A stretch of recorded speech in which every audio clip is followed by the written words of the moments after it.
ఆంధ్రప్రదేశ్లో ఉన్నటువంటి ప్రభుత్వ పాఠశాలలో చదువుతున్నటువంటి 8వ తరగతి విద్యార్థులకు శుభవార్త. ఎందుకంటే ఏ క్లాస్కి లేనటువంటి అద్భుతమైనటువంటి అవకాశం మీకు వచ్చింది. అదే NMMS, national means and merit scholarship.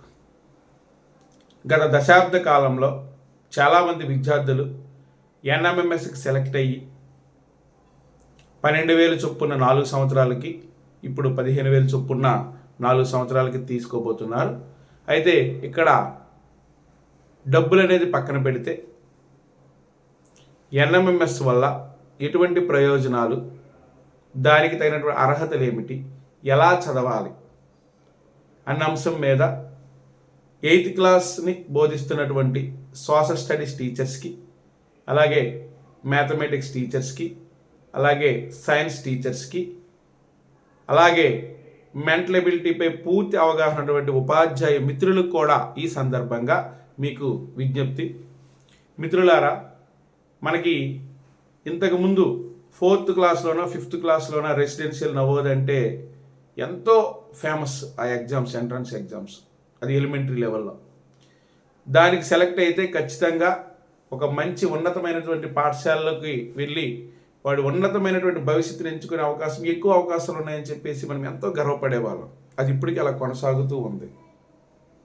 అలాగే హై స్కూల్కి వచ్చేటప్పటికి ఖచ్చితంగా అద్భుతమైన అవకాశము రెసిడెన్షియల్తో పాటు, నవోదయతో పాటు, అలాగే NMMS కూడా.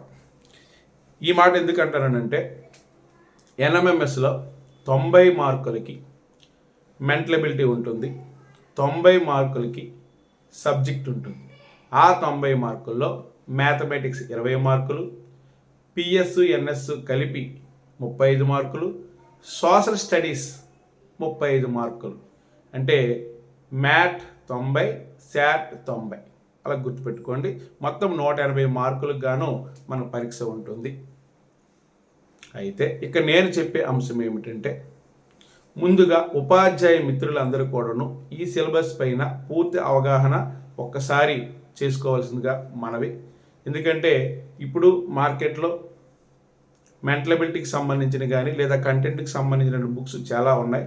ఒకసారి చూసినట్టయితేనే ఇంతేనా అన్నట్టు అనిపిస్తుంది. ఎందుకంటే ఆల్రెడీ ప్రతి టీచర్ కూడాను Group 1, Group 2, సివిల్ సర్వీస్ లేదా ఇంకా అదర్ కాంపిటేటివ్ ఎగ్జామ్స్, బ్యాంక్స్కి కానీ రైల్వేస్ కానీ ఎవరైనా వెళ్ళుండొచ్చు, ఖచ్చితంగా ఎగ్జామ్స్ రాసి ఉండొచ్చు తన జీవితంలో ఒకసారి సరే. కాబట్టి మెంటల్ ఎబిలిటీ మీద ఖచ్చితంగా పట్టు సాధించి ఉంటారు సబ్ ఇన్స్పెక్టర్, కానిస్టేబుల్తో సహా.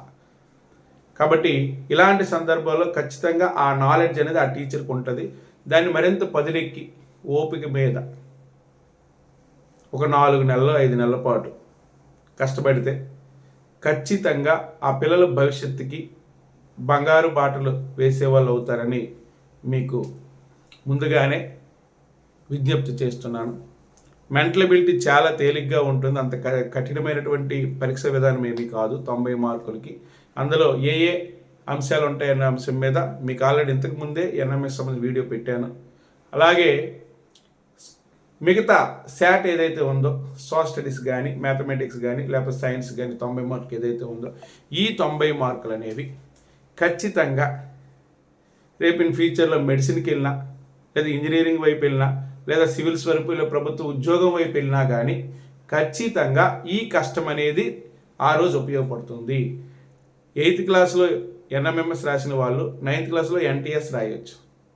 ఆ తర్వాత 10th క్లాస్ అయిన తర్వాత హైయెస్ట్ మార్కులు ఖచ్చితంగా స్కోర్ చేస్తారు. ఎందుకంటే 8th క్లాస్లోనే కష్టపడడానికి అలవాటు పడతారు, ఒక సమయపాలనకు అలవాటు పడతారు, చదవడానికి అలవాటు పడతారు, ప్రాక్టీస్ చేయడానికి అలవాటు పడతారు, పోటీ ప్రపంచానికి అలవాటు పడతారు, గెలిస్తే ఆ గెలుపును కొనసాగడానికి అలవాటు పడతారు. ఒకవేళ గెలవకపోతే అంటే ఎంపిక కాకపోతే కసి మీదైనా చదువుతారు. సో దాని రిజల్ట్ అనేది ఖచ్చితంగా 10th క్లాస్ మీద ఉంటుంది. ఆ 10th క్లాస్లో ఉన్నతమైనటువంటి మార్కులు ఖచ్చితంగా 550 దాటే వస్తాయి. ఇక్కడ బాగా చదివిన వాళ్ళకి 550 దాటితే ఖచ్చితంగా IIIT సీట్ వస్తుంది, ప్రతిభా అవార్డులు వస్తాయి. రీసెంట్గా సైనింగ్ స్టార్స్ వచ్చిన చాలామంది ఈ NMMS సెలెక్ట్ అయిన వాళ్ళే ఉన్నారు. కాబట్టి మిత్రులారా, ఎన్ఎంఎస్ మీద దృష్టి పెట్టండి. అలాగే 10th క్లాస్ అయిన తర్వాత ఇంటర్మీడియట్లో మ్యాథ్స్ బ్యాక్గ్రౌండ్ అవ్వచ్చు, సోషల్ బ్యాక్గ్రౌండ్ అవ్వచ్చు, లేదా సైన్స్ బ్యాక్గ్రౌండ్, ఏ బ్యాక్గ్రౌండ్ అయినా సరే ఇన్ ఫ్యూచర్లో ఆ కాంపిటేటివ్ ఎగ్జామ్స్కి అలవాటు పడిపోతాడు పిల్లడు. అంటే మనం పునాది వేస్తున్నాం. ఆ పునాది వేసేటప్పుడు ఖచ్చితంగా మనం ఈ 5 నెలల పాటు కష్టపడితే ఖచ్చితంగా పిల్లడు సెలెక్ట్ అవుతాడు. సెలెక్ట్ కాకపోతే నష్టం లేదు, కానీ అన్ని రకాల తెలివైన పిల్లడు అవుతాడు. ఒక మేధావిని తయారు చేసే అద్భుతమైనటువంటి అవకాశం మనకు వచ్చింది మిత్రులారా. కాబట్టి ఇటువంటి అవకాశం మనం వదులుకోవద్దని మనస్ఫూర్తిగా మిమ్మల్ని కోరుకుంటున్నాను. అలాగే పిల్లలు మీకు ఇదే చెప్తున్నా, ఖచ్చితంగా ఒక గైడ్ కొనుక్కోండి. మెంటల్ ఎబిలిటీ మనకు చాలా ఇంపార్టెంట్. ఆ టాపిక్లో ఉన్నటువంటి మీకు మీ టీచర్ గైడ్ ఎవరైతే ఉన్నారో వాళ్ళందరి ద్వారా మీకు ఏ డౌట్లు ఉన్నా వాళ్ళకి అడగండి, ఖచ్చితంగా చెప్తారు. ఒకళ్ళు తెలియకపోతే తెలుసుకుని చెప్తారు. అలాంటి ఉపాధ్యాయులు మనకి కోకొలలుగా ఉన్నారు కాబట్టి నో ప్రాబ్లం. ఆ బుక్ తీసుకున్న తర్వాత ప్రాక్టీస్ చేసేయండి. ప్రతి మెంటల్ ఎబిలిటీ, ప్రతి టాపిక్ వెనుకున్నటువంటి ఎన్ని ప్రాక్టీస్ పేపర్లు అయితే ఉన్నాయో అవన్నీ కూడా ఓపిక మీద ప్రాక్టీస్ చేసేయండి.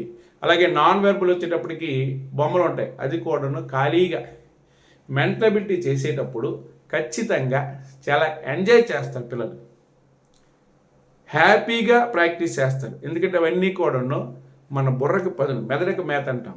అటువంటి ప్రశ్నలు వస్తాయి కాబట్టి చాలా ఈజీగా అది గెయిన్ చేయొచ్చు.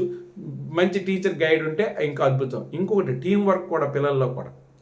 మీకు ఆల్రెడీ 9th క్లాస్లో సెలెక్ట్ అయిన పిల్లలు, బాగా రాసిన పిల్లలు మిస్ అయిపోయిన పర్లేదు, వాళ్ళ గైడెన్స్ తీసుకోండి. అలాగే మీరు చదివేటప్పుడు కూడా గ్రూపులుగా చదవండి. గ్రూపులుగా చదివితే ఖచ్చితంగా ఒక బిట్టు ప్రాక్టీస్ చేస్తే అది గుర్తుండిపోద్ది ఎగ్జామ్ అయినంత వరకు. ఆ తర్వాత సోషల్ స్టడీస్ వచ్చేటప్పటికి 35 మార్కుల హైయెస్ట్ స్కోర్ మందే.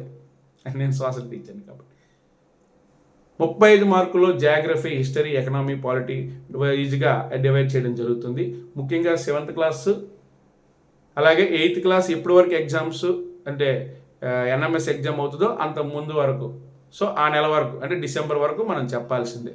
6th క్లాస్ కూడా బేసిక్ కొన్ని బిట్లు కూడా వచ్చే అవకాశం ఉంది. కాబట్టి మిత్రులారా, లెసన్ అంతా చదివించి వెనుకున్నటువంటి బిట్లు ప్రాక్టీస్ చేయండి. ముఖ్యంగా అప్లికేషన్ టైప్ వచ్చే బిట్లకి ఎక్కువ అవకాశం వచ్చేలా ముందు వాళ్ళకి తయారు చేయండి. ఎందుకంటే అన్ని స్టేట్మెంట్లు వస్తాయి. ఆ స్టేట్మెంట్లు బేస్ చేసుకుని క్వశ్చన్ తయారీ, అలాగే ఆన్సర్ ఇవ్వడం కూడాను మనకి సిబిఎస్ సిస్టమ్ టైప్లో వస్తున్నాయి. కాబట్టి జాగ్రత్తగా మనము ప్రాక్టీస్ చేయాల్సిన బాధ్యత మన మీద ఉంది. అలాగే మ్యాథమెటిక్స్ 20 మార్కులు, 20 మార్కులు కూడాను ఇక్కడ 20, కానీ మెంటల్ ఎబిలిటీలో కూడా ఒక 20 మార్కులు వస్తాయి. మ్యాథమెటికల్ ఆపరేషన్స్ అనే పేరు మీద ఓ 2 టాపిక్లు అయినా ఖచ్చితంగా వస్తాయి. అంటే వాళ్ళకు కూడా 40 మార్కులు. మీరు తలుచుకుంటే అద్దాలు సృష్టించవచ్చు, మరి మీకు తెలియదు ఏం లేదు. అలాగే సైన్స్ వచ్చేటప్పటికి ఖచ్చితంగా ఎన్ఎస్, పిఎస్ అంటే పిఎస్ ఏదైతే ఉందో అంటే ఫిజిక్స్, కెమిస్ట్రీ కలిపి 23 మార్కులు, అలాగే బాటనీ, జువాలజీ కలిపి 12 మార్కులు, అంటే 35 మార్కులకు ఉంటుంది. ఇది కూడా చాలా క్లియర్ కట్గా మనము ఎక్స్ప్లెయిన్ చేస్తూ వాళ్ళకి ప్రాక్టీస్ చేయించాలి. కామన్గా ఇది టీం వర్క్ మాత్రమే. ఏ సింగిల్ టీచరు కష్టపడి పని చేసినంత మాత్రం సీట్లు రావు. కానీ తనకు సెల్ఫ్ సాటిస్ఫాక్షన్ కోసమే చాలామంది కష్టపడి పని చేస్తుంటారు, చెప్తుంటారు తప్ప విన్నర్స్కి మాత్రం తయారు చేయడానికి అవకాశం ఉంది. అన్ని సబ్జెక్టుల మీద పట్టు ఉండాల్సిందే పిల్లాడికి. అలాగే ఇది ఖచ్చితంగా ఇది టీం వర్క్. ఒక సైన్స్ టీచరు, ఒక మ్యాథమెటిక్స్ టీచరు, ఒక సైన్స్ టీచరు, అలాగే ఒక సోషల్ టీచరు, అలాగే మెంటల్ ఎబిలిటీ చెప్పడానికి అవసరమైతే టైం టేబుల్ వేసుకొని అయినా సరే కష్టపడి చెప్పడానికి ఇష్టపడితే ఖచ్చితంగా మంచి సీట్లు అనేవి వస్తాయి. మరి ఇటువంటి అద్భుతమైన అవకాశం మనకి ప్రభుత్వం కల్పించింది కాబట్టి పిల్లలకి బంగారు భవిష్యత్తు బాటలు వేయడానికి ఒక అద్భుతమైన అవకాశం మనకు వచ్చింది కాబట్టి మిత్రులారా, అలాగే విద్యార్థులు కూడా ఈ ఇందు మూలంగా ఎవరు కూడా నెగిటివ్గా ఆలోచించకండి పిల్లలారా.